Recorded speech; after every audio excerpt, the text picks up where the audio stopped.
Hi అందరికీ నమస్తే. మనం డైలీ ఒక టాపిక్ గురించి ఎక్స్ప్లెయిన్ చేసుకుంటున్నాం కదా. ఏ టైం తినాలి, ఎలా అరుగుతుంది, ఎంత తినాలి అని. ఈరోజైతే మనము రైస్, రోటీ, పాస్తా గురించి మాట్లాడుకుందాం.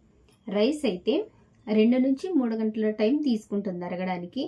అలాగని కార్బోహైడ్రేట్కి సంబంధించినది కాబట్టి షుగర్ ఉన్నవాళ్ళు, హెవీ వెయిట్ ఉన్నవాళ్ళు తగ్గించి తినడం మంచిది. అలాగని నైట్లో ఎక్కువ రైస్ తీసుకోవడం కూడా మంచిది కాదు.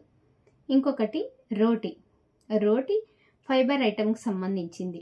రైస్తో పోల్చుకుంటే రోటీ ఇంకా హెవీ ఫీల్ అనిపిస్తుంది.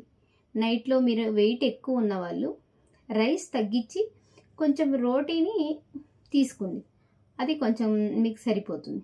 ఇంకొకటి ఏమంటే పాస్తా, అది మైదాకు సంబంధించింది కాబట్టి వీక్లో 1 టైం తీసుకోవడం మంచిది. అదైతే ఇంకా 3 అవర్స్ టైం తీసుకుంటుంది అరగడానికి. అలాగని కొంచెం డైలీ తీసుకుంటే మన డైజెషన్ ప్రాబ్లం చాలా డిస్టర్బ్ అయిపోతుంది. అందుకే వీక్లో 1 టైం తీసుకోవడం మంచిది.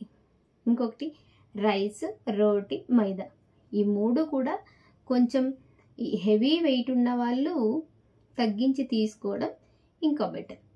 మీకు ఇలాంటి హెల్త్ టిప్స్ కానీ హెల్త్ది ఏదైనా రిలేటెడ్ కావాలనుకుంటే నా ఫేస్ ఫాలో అవ్వండి.